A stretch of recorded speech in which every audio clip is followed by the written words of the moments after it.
What up, everybody? How's it going? All right. Welcome to Rama Screen YouTube channel. Um, make sure that we live. Let's sure that we are live. We're gonna discuss the latest episode of The Last of Us, episode 3. That's it. All right, cool. Did I say good morning?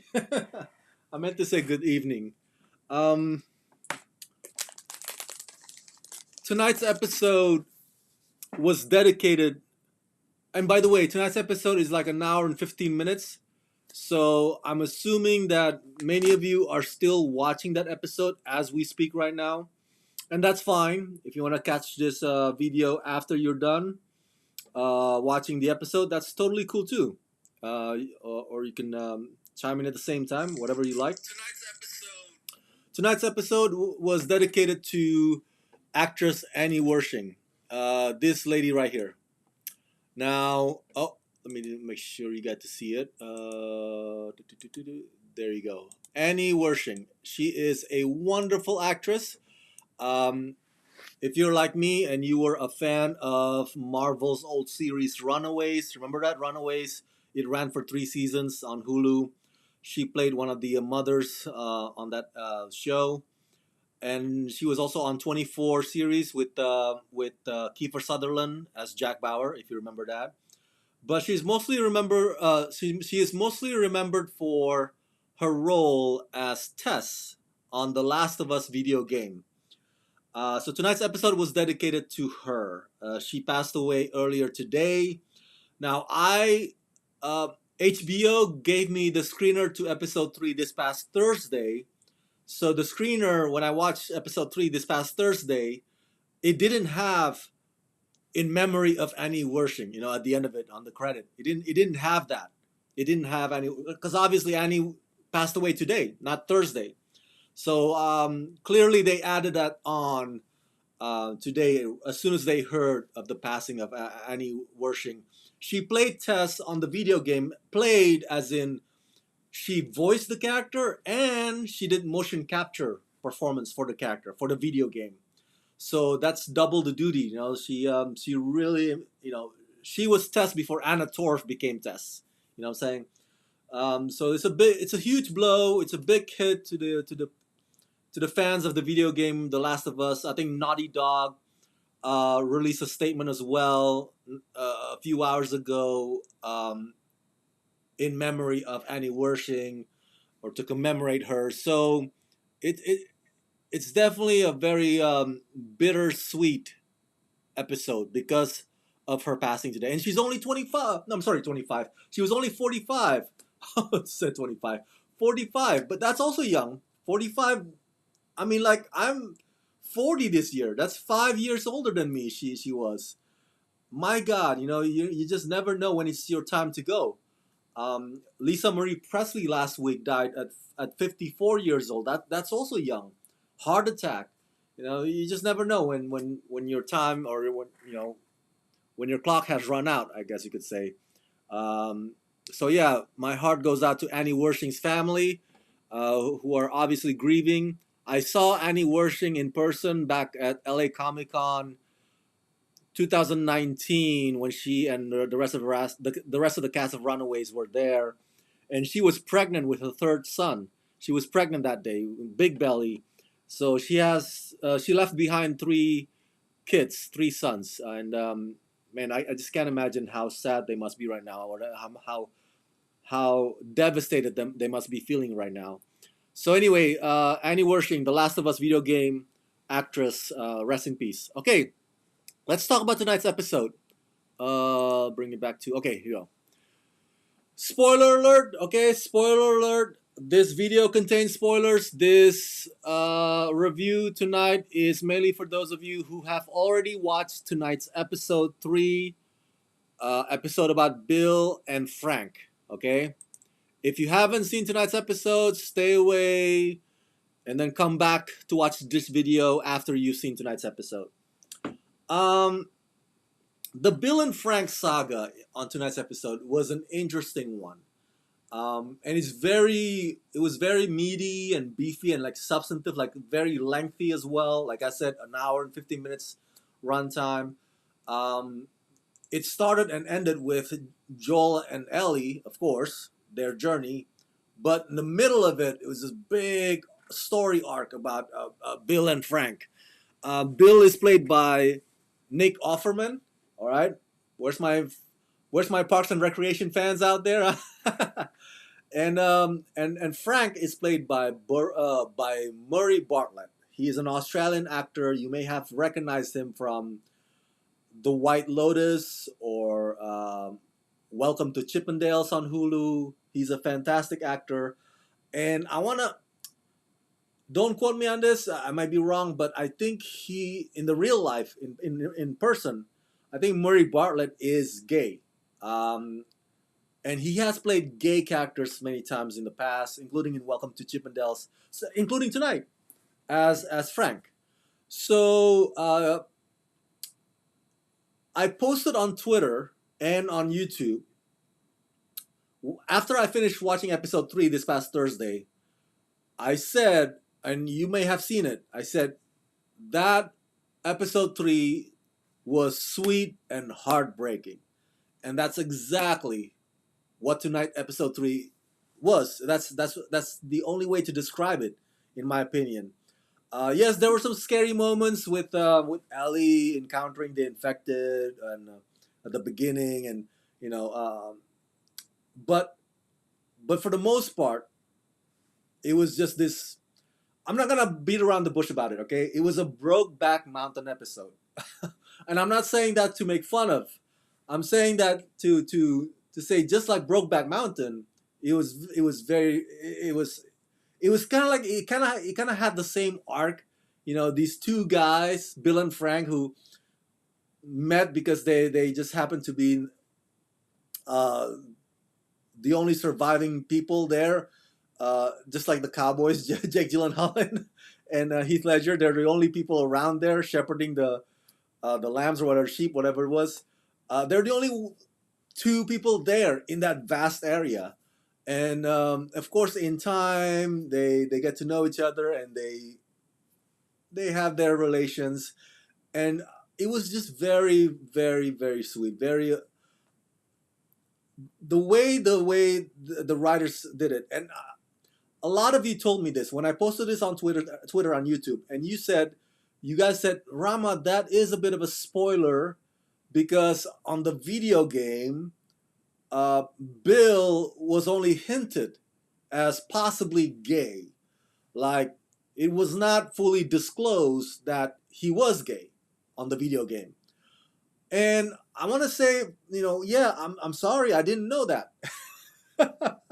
Again, for the thousandth time, I'm not a gamer. I never played the video game, The Last of Us. How was I supposed to know that I'm sorry, not Frank, that Bill was hinted as gay? I didn't know that. I didn't know that that was supposed to be a spoiler.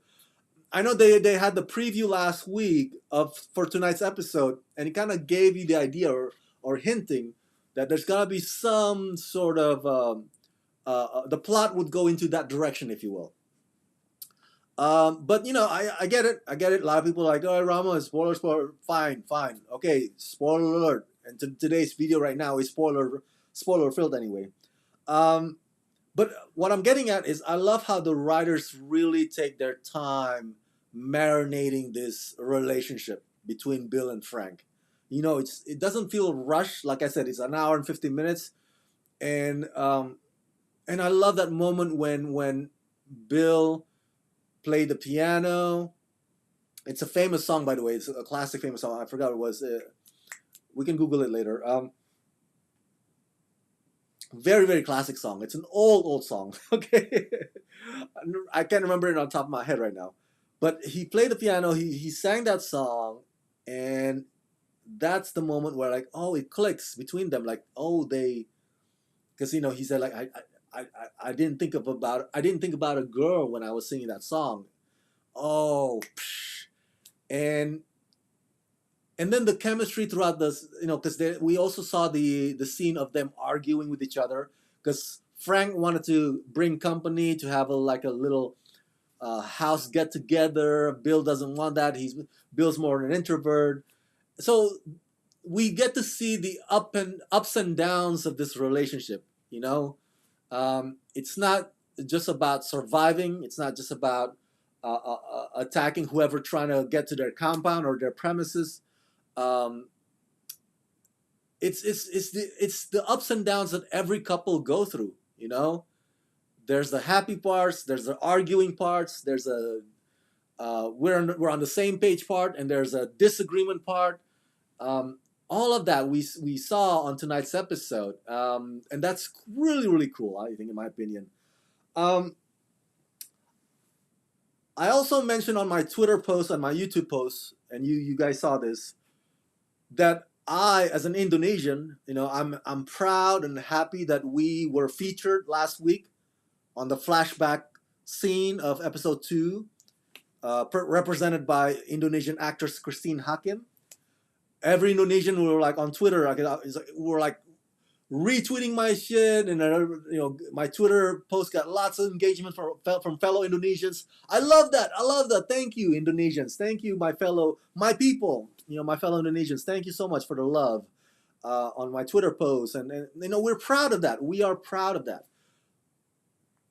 At the same time, I posted on Twitter and YouTube about this episode 3. It's like I'm hoping that we Indonesian people who are proud that we were featured last week can also support tonight's episode 3, the LGBTQ episode.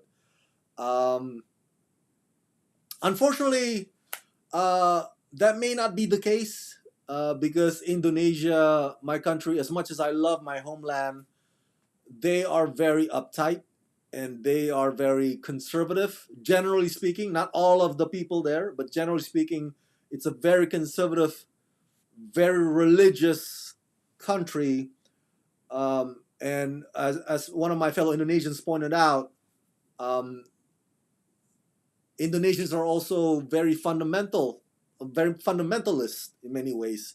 So I seriously doubt that the excitement that they showed for last week's episode when Indonesia was featured on episode 2, I don't think that same excitement is shown by them for tonight's episode. When it airs on HBO Asia, I highly doubt that. I may be wrong, and you can tell me if I'm wrong, and you can surprise me. I was like, hey, Indonesians are accepting of episode 3, but I highly doubt that because they even banned Lightyear from showing in their movie theaters this past summer because Lightyear has a lesbian relationship in it, and all the other examples I could tell you. So, as much as I love my homeland is not there yet. My people are not there yet when it comes to accepting the LGBTQ community. Hopefully they will someday, but they are not there yet at this moment, and I doubt that they will be accepting of the Bill and Frank storyline. But that's on that. I digress. I love that since you told me that Bill was just hinted as gay on the video game. It was not fully disclosed that he was gay. On the video game, you told me that Frank already died. So it's clear that they expanded the Bill and Frank storyline for this show, for the purpose of this show. And I think overall they did, like I said, a wonderful job at it. They very substantive. They take their time. They make sure that the arc is full, and you can really feel the emotions between these two characters. Especially nearing the end when Frank is because they got older by 2023, and Frank is dying, and they had this little pact between them. It was very sad, very heartfelt, very very tragic, and at the same time we also feel kind of like a sense of joy for them, because they got to find each other before all of this tragic ending happens. A lot of people, we go through life, we almost never find our life partner, but Bill and Frank got to find one another, and that is something that we need to take joy in. What I'm saying? We're happy for them. We got to talk about Nick Offerman. Nick Offerman, man, that guy is what I would describe as a Renaissance man. Renaissance man meaning a guy who can do anything. He's good at comedy, right? Parks and Recreation people. Um, he's also good at carpenting, fixing stuff. He's like a home improvement kind of guy. Eh, eh, and now and he's married to Megan Mullally, one of the funniest women on in the business. And now he can do this. Like, that is amazing. Like he's willing and he's brave enough to embody a character like Bill and actually, even though Nick Offerman in real life is straight, he's like, okay, I'm an actor and this is what the character requires. I'm willing to go there, and that's exactly Nick Offerman knocks it out of the park. He goes the distance for this character, and that is something definitely. Following Nick Offerman's character, not following Nick Offerman's career for a while now, you never thought that he would have it in him to do this. Guess what? He does, and he does it in spades. That's amazing. Um, his co-star, who plays Frank, Murray Bartlett, again, is a fantastic actor. You can correct me if I'm wrong, but I believe he's gay in real life, so it's not much of a stretch for him to play a gay character.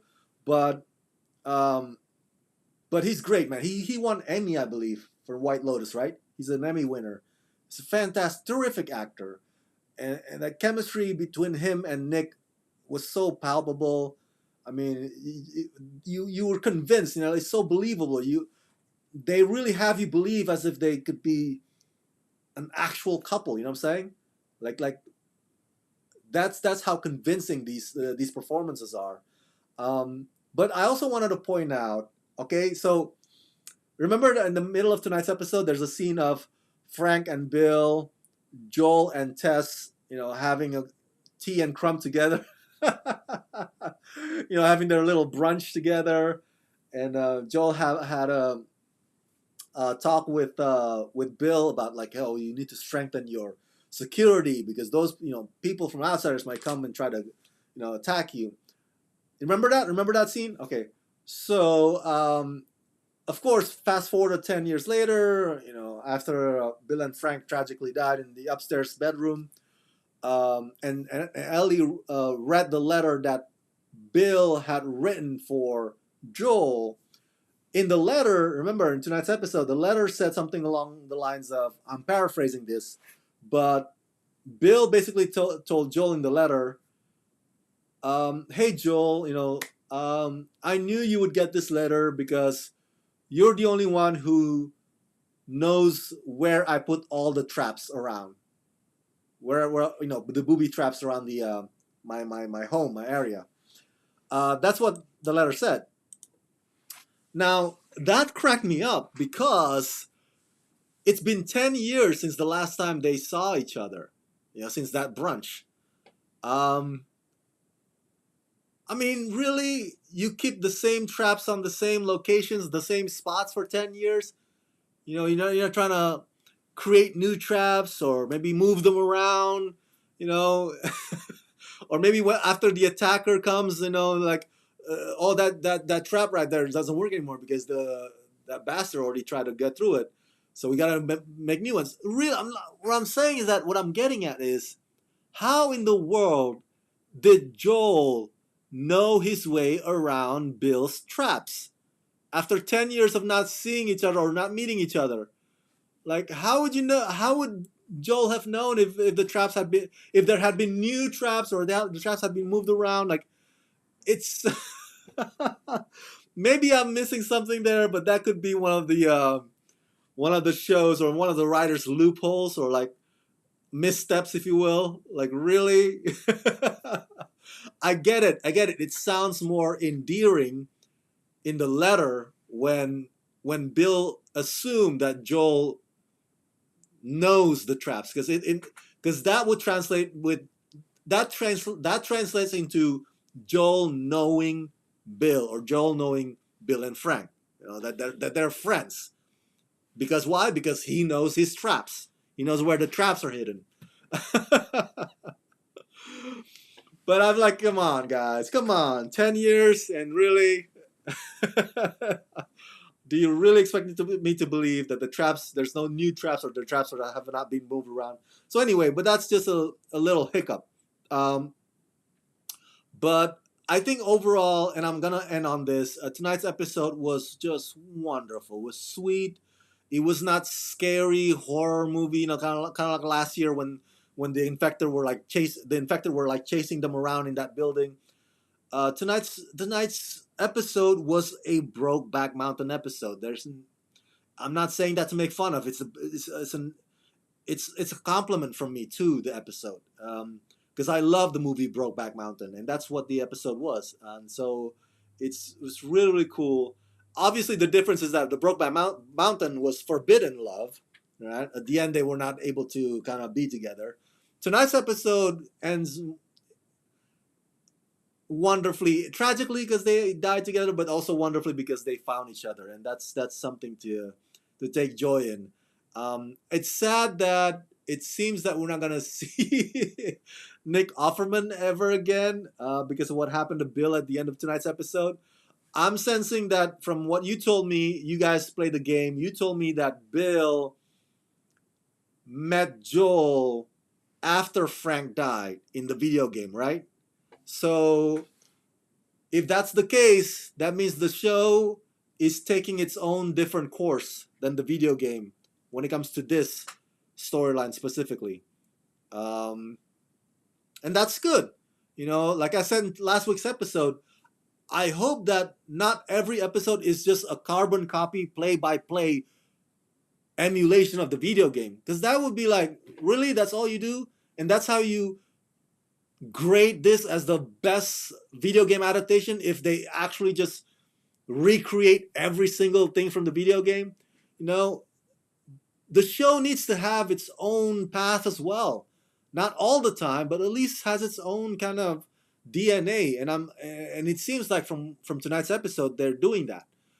If what you told me is correct, you told me that Bill met Joel after Frank had died in the video game. But yeah, clearly the show is taking its own course. It's sad that we're not going to see Nick Offerman anymore. Maybe we'll see him again at the in the flashback memory scene, like tonight we saw Tess again, right? Anna Torf in the flashback memory episode. Maybe that could happen. So Nick Offerman could be recurring. He's a fantastic actor. It would be sad if he only shows up on The Last of Us for like one episode. But we'll see. We'll see. We'll see. Maybe that is the plan all along, and if that's the case, there's nothing we can do. Be that as it may, his appearance tonight reestablishes the fact that we all know in that Nick Offerman is a great actor, a very underrated.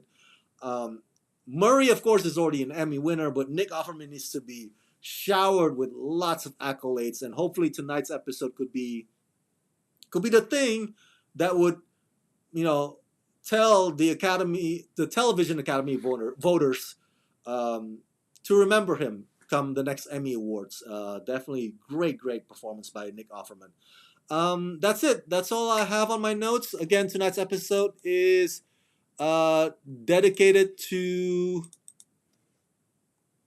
Annie Wersching. All right, she voiced and she played the motion capture performance for the character Tess on the Last of Us video game. So she passed away today at the age of 45 from cancer. Love her on the Marvel's Runaway series. Annie Wersching, rest in peace. All right, for the rest of you guys, subscribe. Let's rock this.